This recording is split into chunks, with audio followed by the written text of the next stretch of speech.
আসসালামু আলাইকুম, সবাইকে স্বাগতম এসএস অ্যাগ্রো লিমিটেডের আরেকটি নতুন ভিডিওতে।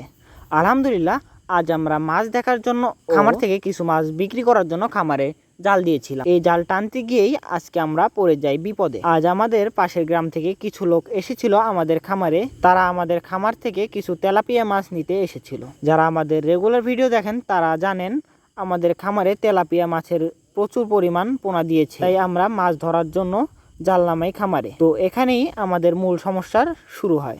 আমরা যার জাল দিয়ে খামারে জাল টেনে মাছ ধরি, তিনি আজকে আমাদের খামারে ছোট্ট একটি জাল নিয়ে আসেন, যেটা দিয়ে আমরা খামারের এক পাশও ভালো করে ঘিরতে পারিনি।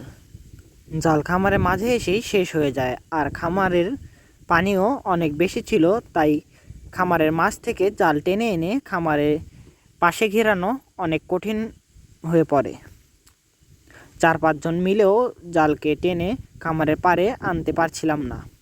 অনেক কষ্টের পর আমরা জালটাকে পাড়ে চাপাই। এরপর আমরা মাছ ধরে তাদের তেলাপিয়া মাছ দিয়ে বিদায় জানিয়ে দিই। আশা করি আমাদের ভিডিওটি ভালো লেগেছে। আমাদের জন্য দোয়া করবেন। আল্লাহ হাফেজ।